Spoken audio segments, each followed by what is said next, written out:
Welcome back to the channel, everyone. Helix 101 here, and today we're going to be starting our adventure at building our own theme park in Planet Coaster. I'm really excited to be doing this. I used to play Roller Coaster Tycoon all the time when I was in elementary school. I still remember it to this day. Oh my goodness. I'm very excited to start this series with everyone, and also really big thanks to Frontier Developments for giving me a code to do this series. Hopefully I can show off some of my creativity with this theme park. I feel like to really appreciate this game, the best way to go about doing that would be to show you guys every little bit of process of how I'm building this theme park, especially since I love little intricate details, and this game is OCD to the max. Now, if you've never heard of Planet Coaster before, the premise is simple.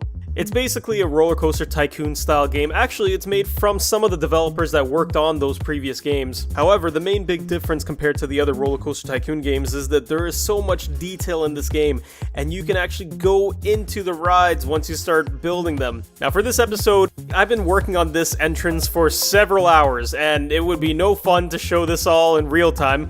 So I thought I'd give you guys a quick glimpse as to what I've been doing to create this. Now, we're going to call this park Surfside Valley. I decided to kind of go for a pirate theme for the entranceway.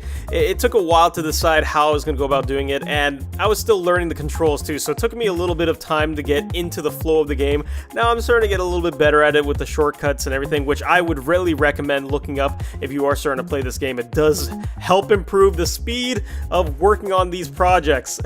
We're doing this in sandbox mode because I really want free reign to just control my theme park and not have to worry about money and costs. I just want to make a really awesome theme park, and hopefully the first of many. Now, the first idea that I had in my head was that I wanted to make it very pirate themed, and almost like you're walking into a pirate's cove. So in order to do that, I decided to sculpt the land around the entranceway to make it look almost like a cave.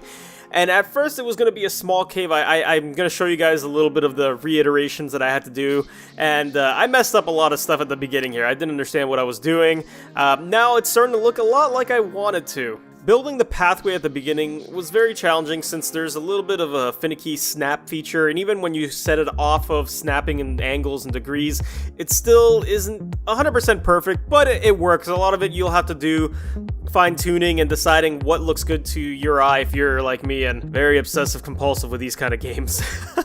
I really wanted to get creative with the entrance, and even from the get-go, before I finished doing any of the stuff that I've done now at the end of it, I wanted to make it so that I can interact this entranceway with one of the primary roller coasters at the start of the theme park. So what I planned on doing was initially just sculpting and seeing what I had at first, and then building it up higher so that I can make a hole right through the center of the cave at the very, very top, so that my roller coaster that I'll eventually build in a future episode can go right through it. So you see this giant cave welcoming you into the theme park, but also seeing one of the primary rides soaring right above it. I decided to go with a tropical template just because I thought it would fit the whole pirate theme, and I liked how the land looked. The first thing that struck me when I started working on the cave portion is how detailed you can get with it. Now, what I mean by that is you can actually look at changing the pattern that is on the terrain, so making it look sandy, mossy, rocky.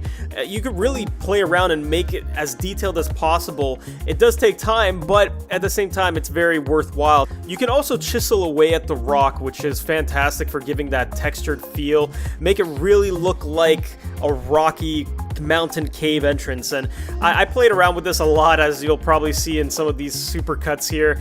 I was really messing around with seeing how I could shape and sculpt this thing. At first I had it very flat and kind of bubbly looking. Then by the end of it, I decided to go for more of a coral texture, so it almost looks like the cave was created by erosion and water damage, and I think it really worked out, giving that kind of corally vibe.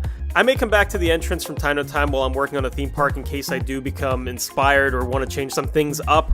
I decided to put a few palm trees in the entranceway. Actually, I was trying to fit this giant kind of archway for the park entrance, which I didn't know that you could technically build your own until later on, so I thought that we had to use these preset ones, and I kind of like how it looks. Going forward, I do want to try to build my own buildings once I start getting into the meat of the theme park, along with obviously the roller coaster rides and where we're going to place them. I'm still deciding whether or not I want to completely surround this theme park in water, like on the outsides. Obviously, I can't make it so that it goes all the way and connecting into the entranceway here, so the water is a little bit different, but I wanted it to be this clear water. I didn't think you weren't allowed to change things at the front here, so hopefully they'll change that in a future patch. I think that'd be really great to give us more customization. Oh, look at all these poor people thinking that they can come in. Unfortunately, there's no theme park yet, guys. Don't worry. Eventually, you'll be able to ride on all the fun things. Once I started building the inside of the cave, I noticed that it was very dark, and even at nighttime, I want to make sure that when my guests are coming through, there's enough sufficient lighting so that they can see what's inside, and also to give it an aesthetic feel to it. Even on the outside of the front entrance where the rocky paths are, I decided to sneak in some lights. The cool thing about these items is that you can bring them into the ground. You're not restricted with having to place them directly onto the land, and you'll still get some of the effects that go through. So for example, I put in some of these dry ice machines right directly into the rocks that I put in the entranceway here, and that gives you that kind of foggy look that you're coming into a cave or a pirate's den. I thought that was kind of like the effect. It looks pretty cool in my opinion. I think it helps add to the tropical vibe for this entranceway, so I had a lot of fun placing those fog machines, and even under the archway, the main archway, I put two little fog machines right into the ground, but you're still seeing the fog seep through from who knows where. It's just built into the the effects of the theme park, so it looks really cool. I'm really happy with how that turned out. It still was too dark. I ended up putting several spotlights underneath the primary archway, kind of facing towards the rock, lighting it up so you can see more of the detail even at nighttime. And even inside in the cave, there's four different set of lights that I set up, spotlights, two of them that are going to be doing blue spotlights just because I think it looks really cool with the mixture of the orange and the blue. And then further in, you'll see some purple spotlights, again just giving a contrast. More dynamic colors, I think, really pops out and gives attention to the guests, so it is a cool effect. Now this part here gave me a little bit of trouble. It's when I was designing the main pathway after you come in through the entrance. I wanted to make it split into three and then converge into one main path. Again, the way that you lay out paths is not exactly the most intuitive, and sometimes what ends up happening is that you're going to have a lot of issues trying to connect it and make it completely even. So don't be afraid to mess around with it as much as possible like I did. Even trying to build these fences, I decided to go with the roped fence because obviously I want to make sure that my guests aren't falling into the water. That's not good for business. You want to make sure that your guests are safe, so I roped the path off with some roped fences. Again, I might add some benches here. Now that I'm looking at it, I think I may do that just so that in case people are, already tired and winded from walking all the way into the entranceway, or again, it could be for people that are just about to leave the park, then you have that opportunity for people to just relax right before they leave. I know a lot of times when I was going to Canada's Wonderland with my family and we're about to go, we make sure that we have everything. We're sitting down on these little benches right by the gates, maybe grab a slice of pizza, who knows. I'm really excited to see where this goes after I finish working through it and starting to actually build the rides, but so far, just working on the entrance, it's been daunting. Expect to spend a lot of time working on the fine details if you're like me and like to craft every fine little detail into your project. One of the last finishing touches that I decided to do on a whim, just to kind of give it more excitement, I decided to add 4 water fountains in this main pathway. Not only is it greeting you with this giant skull, but once you get under that gate, you pay for your ticket, you're gonna get splashed with a little bit of water, a little bit of mist. There's gonna be some water rides in this theme park. There's gonna be some tropical themed roller coasters. I really want to try to do some really unique and fun stuff with this.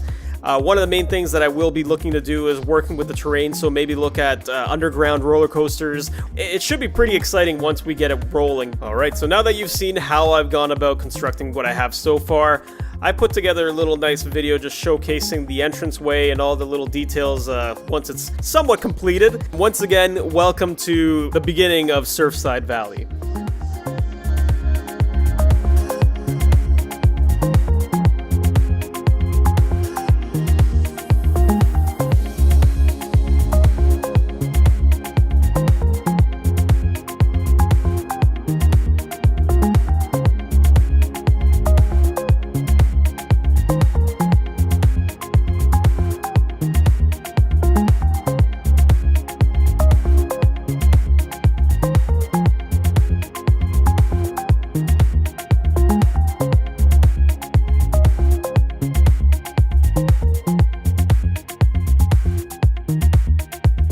Alright, I hope you all enjoyed the first part of our theme park project. Please leave a comment below, let me know any suggestions or things that you'd like to see in future episodes. I really am enjoying Planet Coaster. I think it's going to be a really fun thing to work on this theme park and make it really unique and awesome. Please drop a like below if you enjoyed this video. If you haven't subscribed already, please do so to get notified for future updates. And I'll see you all on the next level.